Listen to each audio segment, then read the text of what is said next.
People of the world, welcome to Send It Rising, your favorite live show featuring me, Kellen Kautzman. I'm a human being. Today, we're going to be talking about Frances Haugen and only Frances Haugen. She's been in the news. Her star power, they say, may be fading. She was the whistleblower that photocopied documents from Facebook. What's her story? What is she all about? Let's dive in, shall we? First article coming to us from the New York Post. Facebook critics love whistleblower Frances Haugen's leaks, but hate her policy ideas. Facebook critics have a Frances Haugen problem. They love that she leaked a trove of documents exposing many of the tech giant's worst problems, but they don't like how she wants to solve them. She's insisted that breaking up Meta, which is Facebook, Instagram, WhatsApp, and Oculus VR too, I think, will not solve the issue she has helped uncover. So she is of the mind that breaking up this conglomerate ain't going to do much. And I would agree with her. I think if you broke them up, I don't know. I suppose there's data that's being sent from one organization to another that is meaningful. I bet Instagram data informs Facebook. Facebook data informs Instagram. I don't know if breaking them up is really going to do all that much. In corporate environments, many times, folks, you're assuming that they're communicating effectively anyway, which they may not be. You just never know. But, who am I to say? Instead, Haugen has insisted in interviews and in congressional testimony that the company's woes are mainly the result of poor leadership under Zuckerberg. Okay, so she's going after him, he who deploys algorithms. She's quoted as saying, these systems are going to continue to exist and be dangerous even if broken up. That's similar to the way that I look at it. There's this dude, Mike Davis. He's the head of conservative anti-big tech group. She turned over the documents. Great, he said. Thank you for your service. Now go away. That's rude. It is interesting to me that these whistleblowers can get instantly famous. And I don't know if that's what they meant to do. I don't know if once it happens, they're happy about it. I don't know what exactly happens. I know that many people are absolutely in love with the idea of being famous. And in another article that we're going to talk about, she will talk about the book that she is coming out with. And of course, she's going to sell quite a few copies of that book because everyone keeps talking about her. Here I am talking about her. Quote, there needs to be a regulatory home where someone like me could do a tour of duty after working at a place like this. I wonder what that means. Yeah. So anyway, we all know the basic background of Haugen and she just, she wants them to action hate more effectively on the platform. Additionally, Politico.co tech feuding flares on the hill as Haugen's star power fades. So Haugen's revelations about social media giant briefly ignited optimism among big tech critics that Democrats and Republicans could unite to rein in the companies. But her return to Congress on Wednesday made it clear how far apart the two parties remain. Of course. Some people consider her media grabbing. I don't know. I think it's easy to do that to people who do a brave thing. Testifying in front of Congress is not easy. She did so solo in front of a Senate Commerce subcommittee. Yikes. That's got to be pretty rough. The main topic was how to rewrite Section 230 of the Communication Decency Act, a decades-old law that provides broad liability protections over user-posted content online. I think at the end of the day, that really is what this comes down to, is do we believe that individuals who are posting online are responsible for their content? There was this Facebook executive, I think the CTO the other day, who said, look, it's a people problem. It's not an us problem. Don't hate us. It's almost like someone selling sticks saying, we don't sell them to beat people over the head with them. That's not our intention, but they beat each other over the head with them. I mean, people abuse cough syrup. I mean, there are people who drink like mouthwash. You know what I mean? So to what extent is Facebook dealing with the fact that people drink mouthwash? Does this make any sense? Oh my goodness. I mean, you just got to deal with people the way they are. You know what I mean? Republicans hammer Haugen this time. According to the article, the warm reception and praise Haugen received during her earlier appearances before the Senate and policymakers in Europe were less evident Wednesday as some Republicans took a hostile tone with the former Facebook product manager. She only worked there for a brief amount of time, but it turns out that the Republicans that were in love with her are no longer big fans. Republican Kathy McCorris Rogers, the top Republican of the House Energy and Commerce Committee, and a bunch of other Republicans joined Democrats in applauding Haugen's strength and bravery for coming forward. And then they dove into the GOP complaints that the social media companies censor conservative voices, and in doing so, appeared to pin Haugen as a liberal, even though she has not been explicit about her political views. Isn't that interesting? It's always, what team are you on in our culture? We're always, whose side are you on? Because you can't be on both sides, which is just ridiculous to me. Why not? Why not? Quote, do you support big tech's censorship of constitutionally protected speech on their platforms? McMorris Rogers said, demanding a yes or no answer. Everything has got to be black and white. She didn't respond in one word, and he interrupted her, saying, I take it as a no. Yeesh. That's just it, man. I mean, the thing you got to understand, the thing that I understand quite well now that I get older, is that these representatives are no joke. I mean, you can talk trash about politicians all day, but they know how to cross-examine. They know how to make you look pretty stupid. And that is one of the things they're quite good at. There were two witnesses. So Haugen called for tougher government oversight. Okay, we get that. Quote, I am extremely concerned about Facebook's role in things like counterterrorism or counter-state actors that are weaponizing the platform. Yeesh. Haugen said, quote, Facebook is chronically underinvested in those capacities. And if you knew the size of the counterterrorism team for threat investigators, you'd be shocked. That is quite interesting. You got to wonder, man. I mean, a lot of these companies, it's easy to see them as having infinite money. From the outside, most companies do. But when you look at the payroll, sometimes it's not as liquid as you would think. I mean, they probably underfund this stuff, and they probably could fund it much better. But the thing is, like, working at Facebook, I mean, their payroll is just outrageous. I mean, it must be absolutely outrageous because they need the best of the best, and they've come out like if you try to get a job at Facebook for like $40,000 a year, like, good luck. I mean, just the culture of it is all like 200,000, 400,000 stock options, all this sort of stuff. Like, people expect that from Facebook. So I wonder just how good they're doing, or how well they're doing. They're doing quite well.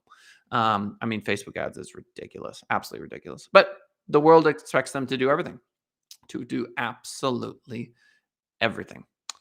Yeah. Let's move on. Inside Frances Haugen's decision to take on Facebook. This from MSN.com. The cab is on the way to a Hilton hotel where this November afternoon she is due to meet with the French digital economy minister. Holy smokes. This woman is just making a world tour. Isn't that wild? One whistleblower just goes, you know what? And then she's in France at a Hilton. Did she win? Quote, I did win, she says, with a level of satisfaction that quickly fades to indignation. Quote, and so imagine that makes kids hate you. She pops an edamame into her mouth with a flourish. What is this article? This is hilarious. Some of these articles read more like, how do you put it? Read more like kids' fantasy novels. I'm not going to read this. Facebook whistleblower Frances Haugen has a book deal. Of course she does. This is the thing, man. Our culture just absolutely is in love with being popular. Anything to be popular. And I'm not saying that, she doesn't deserve it. I mean, she's literally in France, touring the world, moving and grooving, doing what whistleblowers do. And I'm sure she's had many threats to her life and all this nonsense. But of course she has a book deal. This is just how our culture works.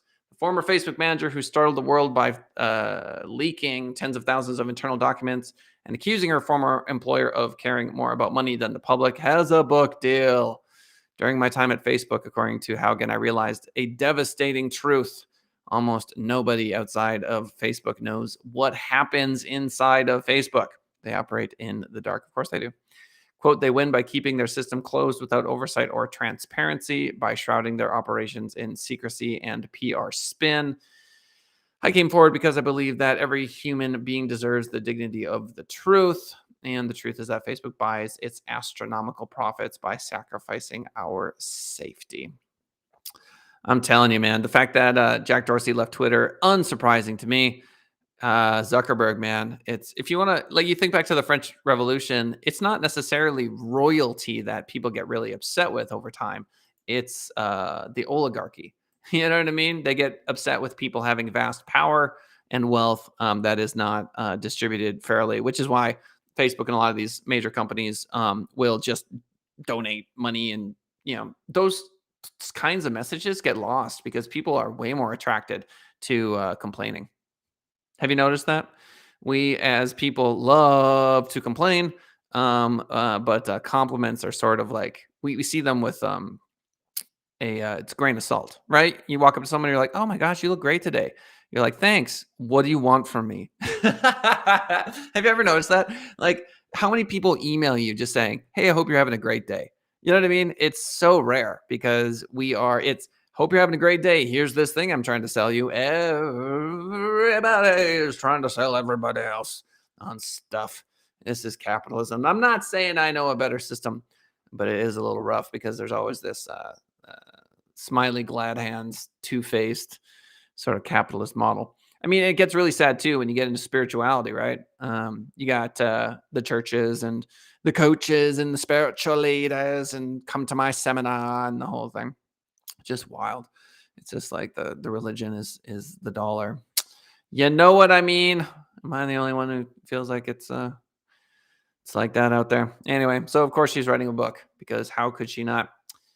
Did you know that she's a native of Iowa City? She's a data expert with a degree in electrical and computer engineering from Olin College and a master's degree in business from Harvard. Of course, she has a master's degree in business from Harvard.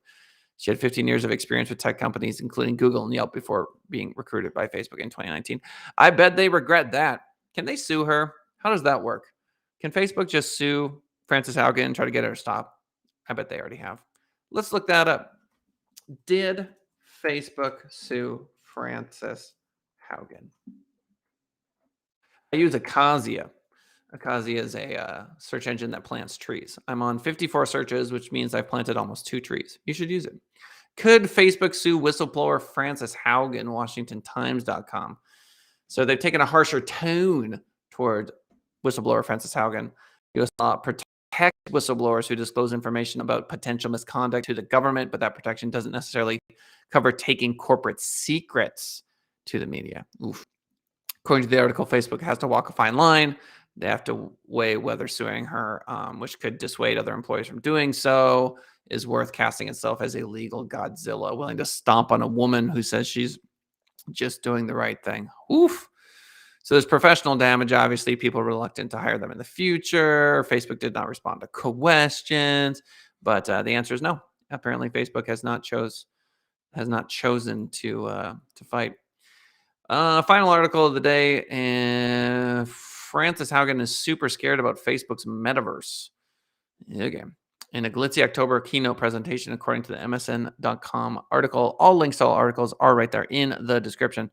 Facebook CEO Zuckerberg appeared as a cartoon avatar, informing us that someday when we interact with our friends, we'll be doing so in the metaverse. So yeah, Haugen is like, you know what? If we haven't shed the toxic brand now, do you think it's going to be any better in the future? And there's a lot of truth to that. I mean, it is pretty wild. I wish that we would just love each other. I don't understand this need to fight each other, but love is expressed in many different ways. I've mentioned on the show before that when two UFC fighters beat each other near to death, they hug each other after many times. And so you would look at the fight and you would go, well, they don't love each other. And then you realize that the undercurrent is actually love. You can have two people playing chess against each other, brutal game of chess, and they love each other. Tennis, name your sport. So who am I to say? Perhaps that is just the way the internet works. But the metaverse, is it going to be a place where hate proliferates? Of course it is. Is it going to be a rough place for kids to, get bullied? Of course it is. And because on the flip side of that, you have this, not even government, you have a corporation censoring. You've got Parler, conservative social platform where you can say anything, and then you've got Facebook where there's some censorship, and then you've got it. But look, there are classrooms. You don't think the teachers is censoring their students in their class? Of course they are.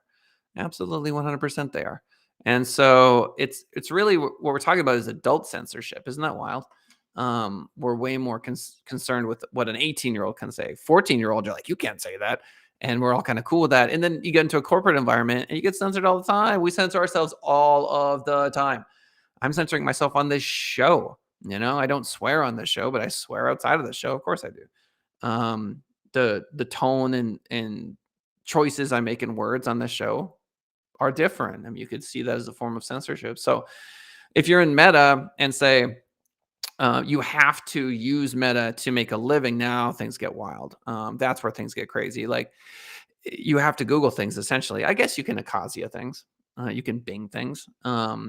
But they're so market dominant that Google ads, for example, like giving them your money. It's like the Yellow Pages back in the day. They're dominant, but the Yellow Pages just was what the Yellow Pages is. I mean, they didn't really get into these ethical quandaries, whereas Facebook is definitely in charge of making that platform a more peaceful place. And I don't envy their position. I really don't. But will the metaverse be racist free? Come on, really?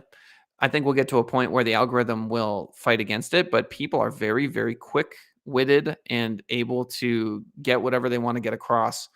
That being said, try to run an ad for guns on Facebook. You can't do it. I mean, they're very good at covering that up. So Facebook, should we all enter the metaverse and be in that world, will determine culture. They're going to make that decision, and governments will slowly act. That's the thing, though. Governments are so slow. They're so slow. And companies are so nimble. They can just update and just deal with the ramifications. So, am I impressed by Frances Haugen? I am. I am impressed by what she did. I think it's easy to talk trash about Frances Haugen and say she's just doing it for the limelight. And you know what? Even if she is, you know what I'm saying? It's sort of like, no, I shouldn't make that analogy. I was about to make a terrible analogy. She saw something wrong, and she believes in the look. If you have a major corporation like that, and you think you're going to get away scot free with this sort of stuff, you think again. And I bet she had some sleepless nights, and she's still in the midst of it. And I don't know. Do you think she would have imagined this? I don't know. I really don't. But more power to her. Ladies and gentlemen, getting close to that Christmas holiday season. I hope you have an absolutely fantastic one. I really do appreciate you swinging by the show. If you tell anyone, you share this, just know that I love you and I'm proud of you. And I really appreciate it. I'd love to see more comments in chat. 10:30 a.m. Pacific Standard Time is when I go live. If you're one of the folks listening on the podcast, I haven't heard from anybody. I hear from some people sometimes in chat, but email me, Kellen, Kellen at senditrising.com. Talk about anything. I don't care. Just want to hear from you. If you've been listening to the podcast and you've made it this far in the episode, then you are a true fan and you deserve a true fan t-shirt.